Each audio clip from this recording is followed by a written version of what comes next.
Hai siswa sekalian, pada hari ini kita akan melanjutkan pembahasan soal persiapan dan pemantapan asesmen standarisasi pendidikan daerah atau PPASPD yang sudah diteskan tanggal 25 Maret 2021. Terdahulu kita sudah sampai pada nomor 15. Sekarang kita akan bahas soal yang ke 16 ya. Soal ke-16. Baik. Nah, untuk soal yang ke-16 ini kita bicara tentang rangkaian listrik. Ditanyakan kuat arus listrik yang mengalir melalui R3, jadi melalui percabangan ini. Untuk mengetahui arus yang mengalir pada R3, maka kita harus menghitung R total dulu. Pertama kali kita hitung yang R ini. Ya. Nah, ini berapa? Nah, ini kita hitung R serinya boleh pakai 1/R sama dengan 1/R1 ditambah 1/R2. Jadi ini sama dengan 1/6 ditambah 1/12 disamakan penyebutnya 2/12 ditambah 1/12. Jadi ini sama dengan 3/12. Jadi R sama dengan R serinya, nah ini seri ya, paralel ya, maaf paralel, itu sama dengan 12/3 sama dengan 4 ohm. Nah, terus R totalnya berapa? R totalnya itu sama dengan R1 ditambah R paralel ya, ditambah R4. Ini sama dengan 3 ditambah 4 ditambah 1 sama dengan 8 ohm. Nah, sekarang arus yang mengalir di sini, arus totalnya ini I, berarti I sama dengan E sumber ya, dibagi R totalnya ditambah hambatan dalam. Hasilnya sama dengan 12 dibagi 8 ditambah 2. Hambatan dalam itu yang ini. Ini adalah R kecil. Jadi hasilnya 12/10 sama dengan 1,2 ampere. Nah, sekarang berapa arus yang mengalir pada R3? Jadi ini yang ditanyakan ini. Ini katakanlah ini adalah I2, ini I1.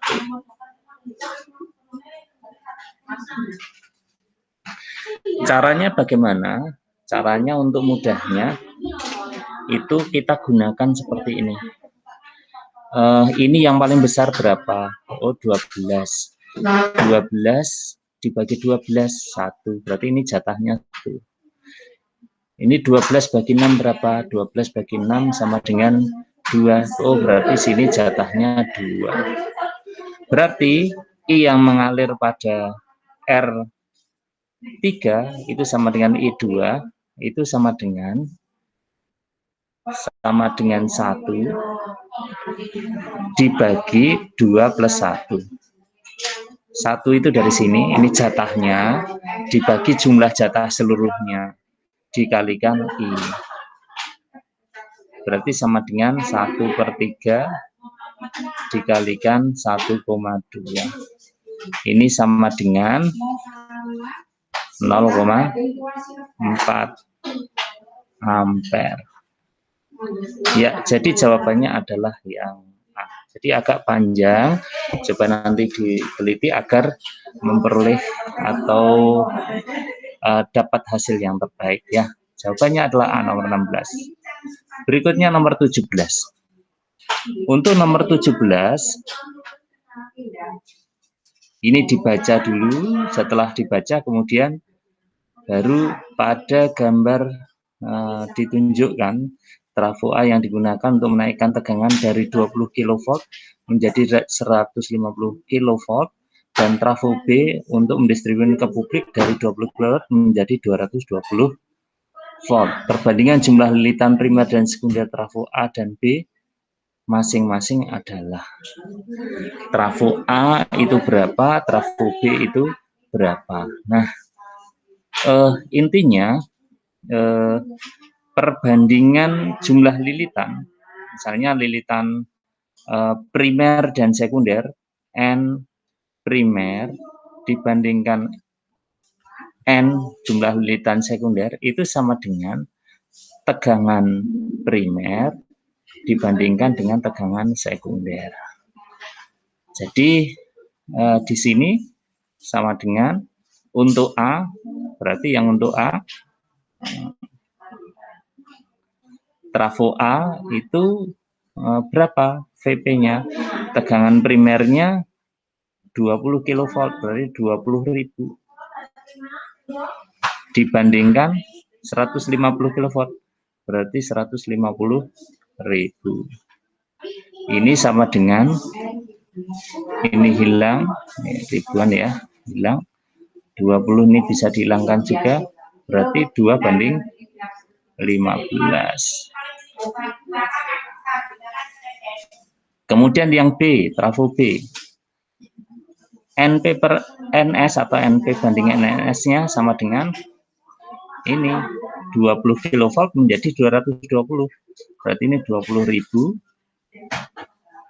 banding 220. Ini hilang. Ini hilang 1, jadi 2000, 22 bagi 2, 1, 1000 ya. Sama dengan 1000 banding 11.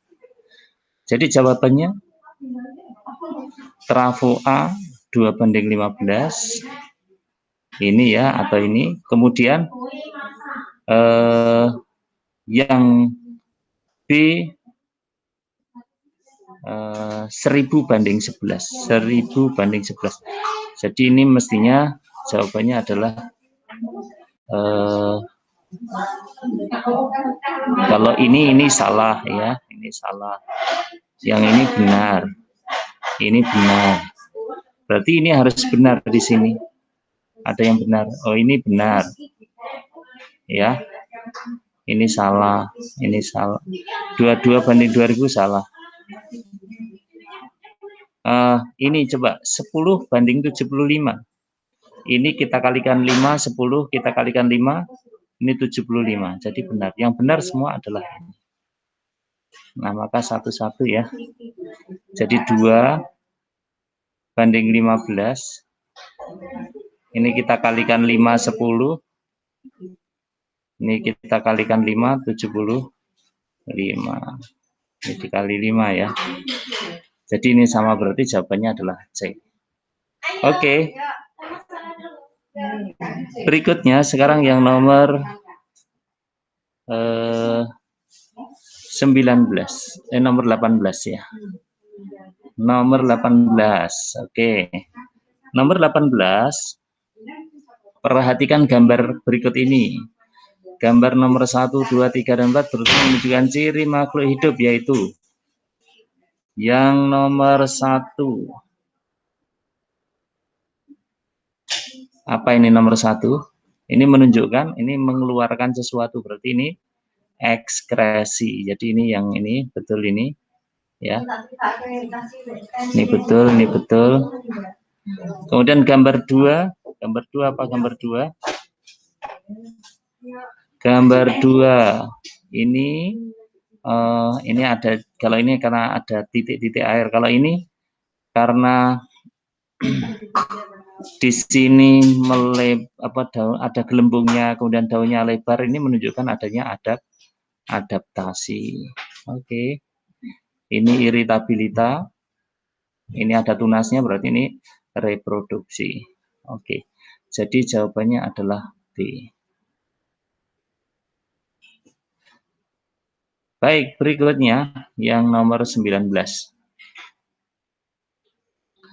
Nomor 19, ini ada informasi. Nah, ini pertanyaannya, interaksi yang terjadi sesuai informasi pada gambar tersebut adalah, interaksinya apa? Ini adanya bintil-bintil pada akar, akar pada tumbuhan kacang-kacangan. Nah, ini bintil-bintil ini banyak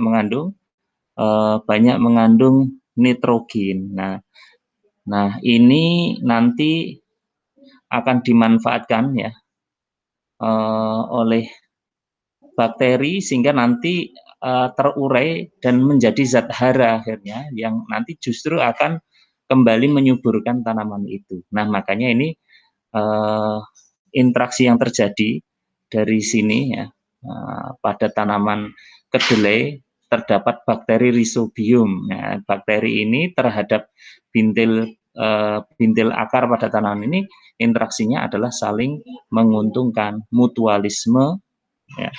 Saling menguntungkan berarti mutualisme. Kedelai mendapat nitrogen yang diikat oleh Rhizobium. Nah, ini dan bakteri mendapat habitat untuk hidupnya. Jadi jawabannya adalah yang A. Oke. Berikutnya nomor 20. Ini Anto menemukan hewan yang cirinya sebagai berikut. Hewan yang memiliki kekerabatan paling dekat dengan hewan yang diamati Anto adalah yang mana? Nah, yang mana? Memiliki kaki berbuku-buku. Ini kakinya berbuku-buku. Ini juga. Terus kemudian tubuh terdiri dari kepala, dada, dan perut. Nah, ini juga ada kepala, dada, perut. Kepala, dada, perut ini enggak. Ini juga ada. Nah, terus kemudian memiliki sepasang antena. Ada antena. Ini tidak. Ini ada. Memiliki dua pasang sayap. Ini ada dua pasang. Ini enggak ada. Jadi jawabannya adalah yang B. Oke. Memiliki 3 pasang kaki. Oh, ini banyak sekali. Ini 4 pasang. Nah, ini 4 pasang ditambah yang besar ya. Berarti 5. Berikutnya nomor 21. 21 gerakan yang terjadi apabila posisi A berubah menjadi posisi B. A, posisi B. Yang bekerja otot apa? Yang bekerja adalah ini menekuk ke atas, berarti yang bekerja adalah otot bicep, otot yang sini ini ya. Otot sini. Ini yang bekerja. Nah, maka gerakan yang terjadi dari posisi A berubah menjadi posisi B adalah jawabannya nomor 21, jawabannya apa? Fleksi atau ekstensi? Nah, fleksi itu yang menekuk, ekstensi itu meluruskan. Berarti adalah fleksi yang melibatkan sendi apa? Sendi di siku sini. Sendi ini adalah sendi. Ini sendinya adalah sendi engsel. Oke, jadi jawabannya yang A. Baik, berikutnya nomor 22. Nomor 22 tempat proses pencernaan enzim dan fungsinya ditunjukkan oleh nomor. Mulut aminase mengubah aminase menjadi gliserol, ini salah. Ya. Kemudian lambung pepsin mengubah protein menjadi pepton, ini betul. Ya kan? Kemudian yang ketiga, pankreas ada tripsin mengubah pepton menjadi asam amino. Usus halus lipase mengubah lemak menjadi asam lemak dan gliserol, ini betul. Jadi jawabannya mana? Jawabannya adalah 2 dan 4. Jawabannya D. Berikutnya nomor 24. 23 ya. Perhatikan gambar berikut. Ciri-ciri pembuluh darah yang ditunjuk dengan huruf P adalah ditunjuk oleh P. Yang ini. Ini pembuluh darah apa? Nah, ini ke seluruh tubuh, dari jantung ke seluruh tubuh. Ini berarti pembuluh darah nadi, ya toh. Cirinya apa? Cirinya tebal, elastis, mengalir, banyak mengandung oksigen atau kaya akan oksigen. Nah, jawabannya adalah ini. Berbeda dengan yang ini, warna biru ini adalah pembuluh vena, pembuluh balik. Dia dari seluruh tubuh menuju serambi kanan. Ini banyak mengandung CO2. Di sini pembuluh darahnya tipis, ya.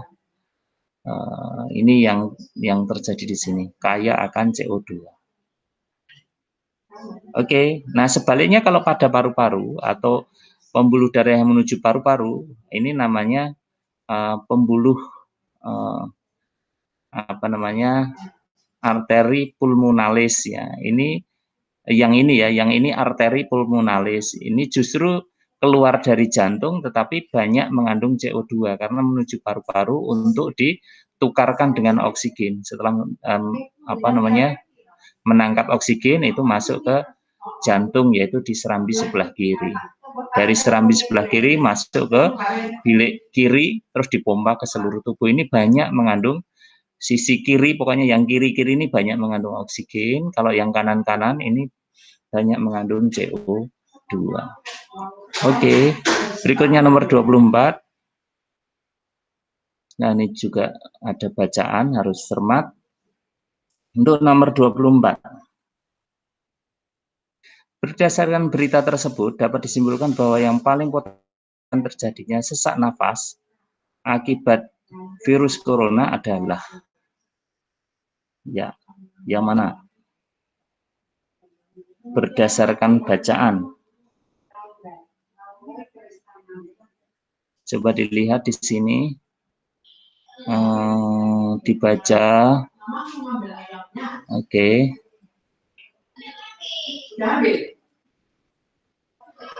Iya. Oke, memang harus dibaca ya satu. Nah, ini jaringan yang mungkin untuk bernafas. Jadi paru-paru yang diserang, mereka sebenarnya itu terinfeksi ini mengalami kesulitan bernafas. Nah, ini kantong udara kecil ada di dalam paru-paru, terisi cairan. Nah, ini kata kuncinya adalah ini. Nah, yang ini disebut alveoli.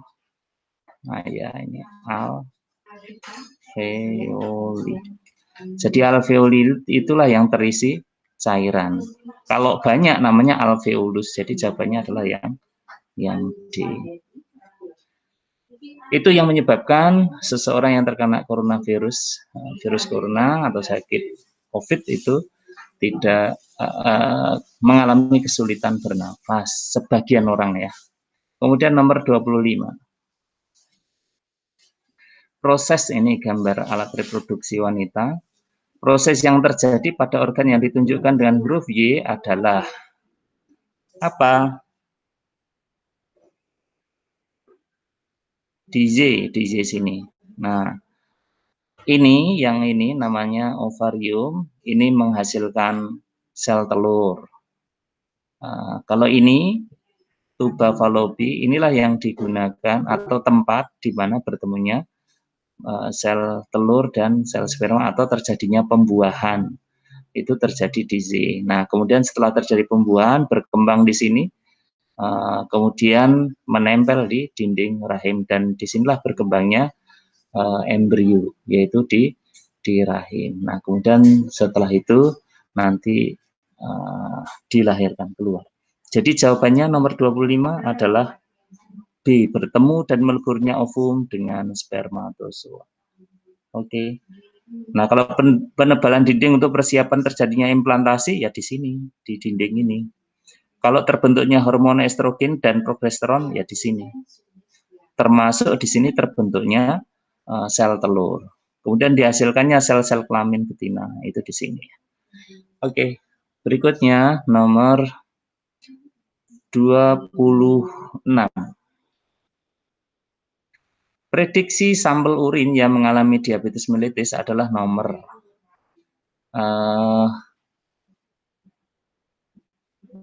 untuk diabetes mellitus itu ini misalnya dengan tes Benedict ya. Di sini tes Benedict dan tes Biuret. Nah, ciri-ciri dari orang yang diabetes itu adalah darahnya itu mengandung glukosa atau zat gula. Ya. Mana yang mengandung zat gula? Yaitu ketika diberikan tes Benedict itu nanti menghasilkan warna merah bata, ya, warna merah bata atau merah kekuning-kuningan. Ya. Nah itu yang menghasilkan zat gula. Yang mana berarti yang ini dengan ini. Sementara biuret itu nanti hanya untuk melihat ada tidaknya protein. Sehingga kalau kita hanya diabetes mellitus itu adalah yang kita lihat tes Benedict-nya saja merah bata. Jadi 2 dan 3 jawabannya adalah C. Ya. Oke. Berikutnya nomor 27. Fungsi bagian jaringan batang yang ditunjuk adalah, nah ini X itu yang ini cambium, Z itu adalah yang phloem, yang di tengah itu xilem, yang di sini adalah phloem. Nah, berarti X sekali lagi itu cambiumnya, Z itu adalah phloemnya. Nah, fungsinya masing-masing untuk apa? Kalau ini cambium itu fungsinya adalah untuk pertumbuhan sekunder batang. Jadi berarti ini atau ini ya. Kemudian kalau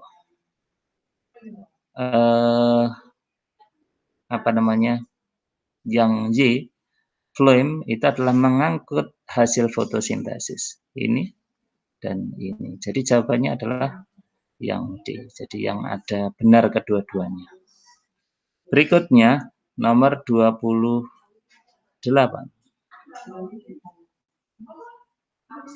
Ini percobaan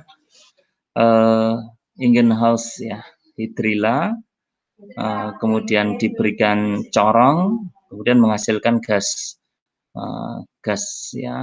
oksigen. Nah, di sini ada beberapa perlakuan. Ini di dalam rumah, ini di luar, ini di luar rumah. Ini di luar rumah tanpa ada tambahan zat. Kalau di sini ditambahi NaHCO3. Jadi di luar rumah ditambahi NaHCO3. Percobaan datanya seperti ini.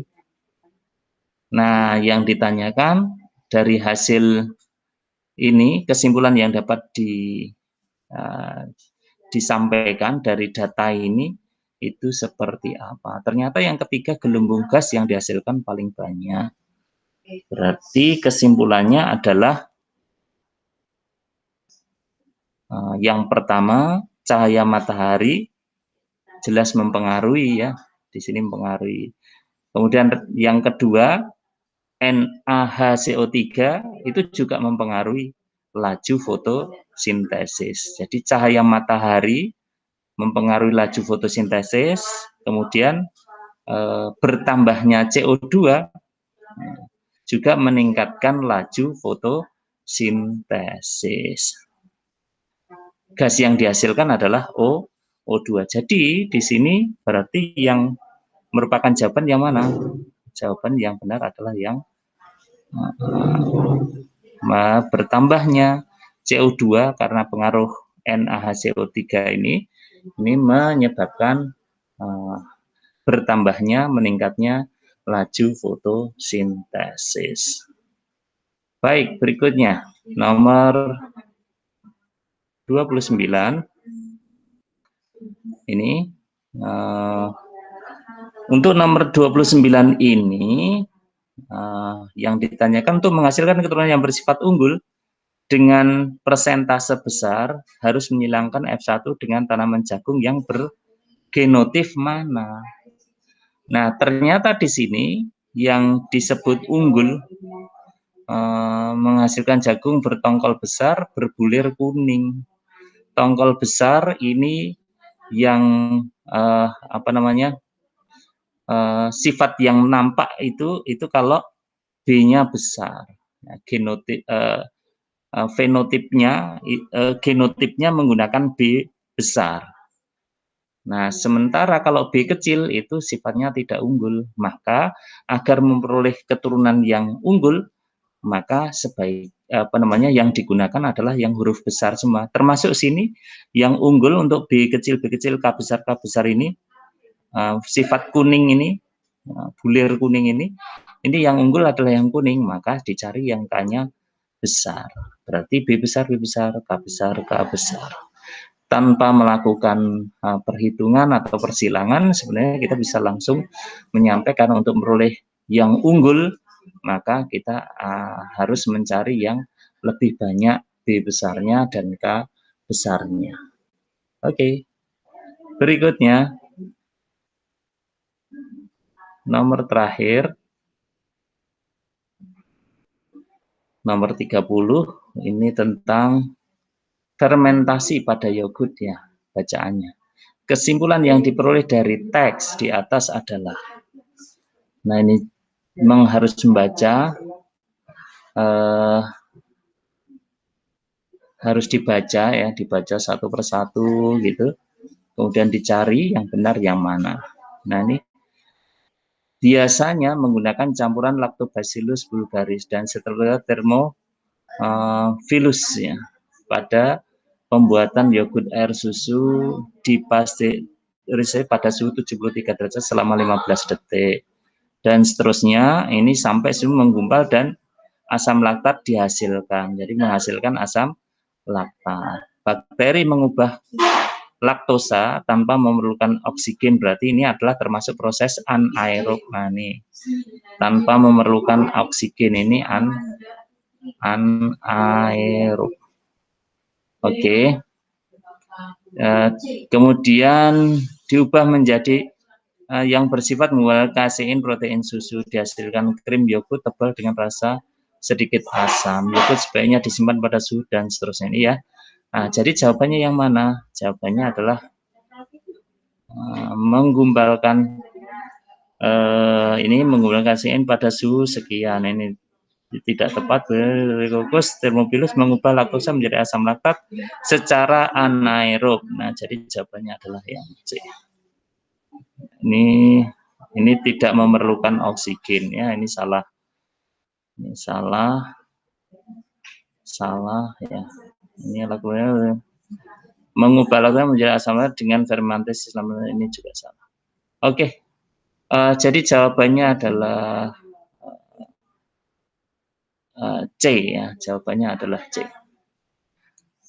Nah, demikian anak-anak sekalian pembahasan kita untuk hari ini. Ya, mudah-mudahan anak-anak sekalian bisa memahaminya dengan sebaik-baiknya. Silakan diulang-ulang, mudah-mudahan kalian bisa semakin paham. Terima kasih. Assalamualaikum warahmatullahi wabarakatuh.